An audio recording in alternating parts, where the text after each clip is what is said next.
Hey, this is Jürgen Rasmussen. Welcome to the Provocative Hypnosis vlog. I want to share something magical with you. The most amazing moment I had this Christmas was to watch my 6-year-old son go from being very anxious to laughing in just a matter of seconds, and for the change to stick, at least so far. NLP can sometimes be extremely powerful, almost magical.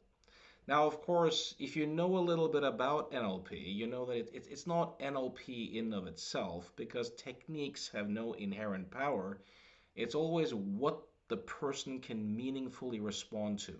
I'll say that again. No thought, no technique has any inherent power. It's always what the person can meaningfully respond to. Having said that, the kind of NLP framework can, on occasion, be something that people can meaningfully respond to, and sometimes in contexts where they perhaps wouldn't have meaningfully responded to anything else. So here's a particular context. My son, who's 6 years old, and I watched a movie this Christmas together. And there was a particular scene that he found frightening. And he said, Dad, could you please turn it off? I'm finding this a bit scary. And I encouraged him to stay with it because I tried to teach him to stay present with things instead of running away, even if it's a little bit uncomfortable. Now, after the movie ended, I went to do some errands for about 90 minutes and I came back and he was really upset with me and he was angry and he said, I'm afraid it's your fault. I can't get that scene out of my head. So, of course, I wanted to help my son. Now, the challenge is he's 6 years old. I mainly work with adults. I help adults to discover the illusory nature of their own experience. I was pretty sure that my 6-year-old wouldn't be able to meaningfully respond to a conversation like that. I also really enjoy frameworks such as Albert Ellis's rational emotive behavior therapy and metacognitive therapy and these sorts of things. But to, you have to be able to reason about your experience or have some metacognition, to have some access to your own subjectivity to do that. You have to be able to have thoughts about your thoughts and feelings about your feelings, that sort of thing. The challenge with a 6-year-old is that they don't really have that type of subjectivity yet. And they're not psychologically oriented in a way that many adults are in that capacity to reflect on experience. So the first thing I tried that just came up to me intuitively was to do some EMDR eye movements. But he wasn't able to really follow along, and he said, This isn't helping. So I was like, okay, fine. And then it occurred to me to pull up one of these old NLP patterns where you have the person think about it or call the image or the scene to mind. And I had him add circus music to it. And um, also to add a kind of clown's nose to the characters in the scene. And as soon as we did this, he just burst out laughing. He broke into a grin. He burst out laughing. He was having tears running down his eyes after a while. He just found it hysterically funny. And we did it a couple of times. And then a few hours later, he said, What was that circus music again? And I kind of did it with him a final time. And it's been a few days now when I've checked in with him, and he says, "Oh yeah, that scene. It's just funny. It's not scary anymore." So that's a particular context where I think that some of these old NLP patterns can be extremely useful.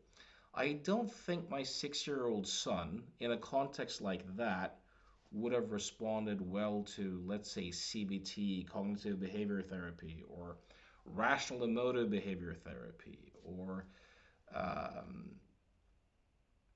anything that tried to alter his relationship to his own subjectivity, anything that required him to reason about or to alter his story, or even to try to discover its illusory nature.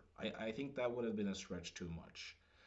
But to imagine it and to add the circus music was something that he was able to do. He was able to directly change his experience. And to watch him go from anxious to belly laughing in a matter of seconds was really powerful to me. He views it as a trick, as this little trick that he now has. But what I'm trying to teach him, and what I think this can be a great foundation of, is for him to just have the discovery that he can tweak his own inner experience, that he can change his experience, that he can over time change his relationship to his own experience, and perhaps later see the illusory nature of it. Um, it's so powerful. I mean, if you look at the essence of what seems to work in what's called psychotherapy, it really is that old insight of people discovering that it's not the events and the people and the past in of itself, but it's more our thinking around it. It's more what we do internally that matters. And who knows how widely my son will generalize this? He might perhaps not generalize it much at all, or what meaning he makes out of it. He might not discover anything in particular. Of course, I might be able to help him by kind of suggesting and implying and stuff like that. But there's a huge opportunity for people, even young kids, to discover that, wow, I can tweak my own experience. I can do something differently internally and have a different experience. And then the question becomes, what meaning do they generate from that? How curious are they about that? And what will they make out of it? But a great start. And I think, simultaneously looking at it, I think if he was to see a school nurse or a physician or a psychologist or anything like that at any time, the chances that any of them would know to do something like that is really, really slim. And that's unfortunate. It's unfortunate that people generally don't have training in NLP and hypnosis and stuff like that, because it brings a level of artistry to bear, which is powerful. Now, remember also this, he wasn't able to meaningfully respond to the EMDR suggestions. He was able to powerfully respond to adding the circus music. That for him, it's not that that works as a technique or that has inherent power, because you might do that with another kid and they might not find it compelling at all. But this was something that he was able to meaningfully respond to.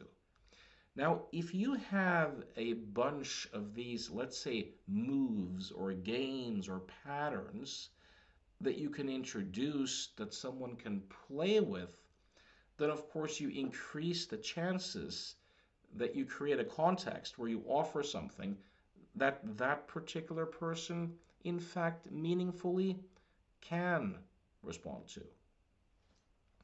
So I think it's also very important when trying to help a child or someone else for them to not go away thinking that NLP itself is powerful, or that all the magic lies in a technique, but to able to see that this is something they did, this is something they created. Yes, they got some guidance, but this is something that they created. So I was happy to have that experience this Christmas, because I don't really work that way often anymore. The way I worked when I was more of an NLP purist in my younger days, let's say from 1998 until the early 2000s, I work very differently today. But this particular experience was a great reminder of the power of NLP in that sense. And I was so grateful to have NLP skills and to have had that background and to have that journey. So I hope this offered some food for thought.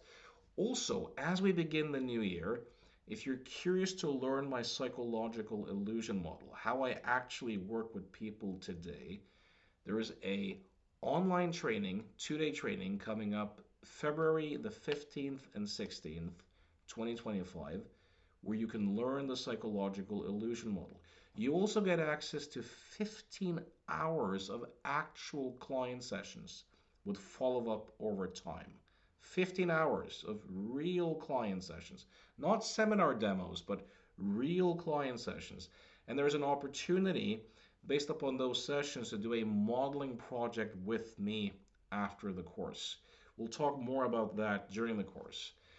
But you can find the information about the course at ayetherandalchemy.net. I'll put a link to that below. That's Pete Dalton's website, who hosts my courses.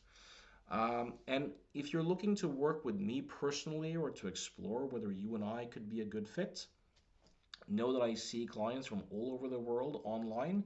You can reach me at provocativehypnosis.com. As always, thanks for listening.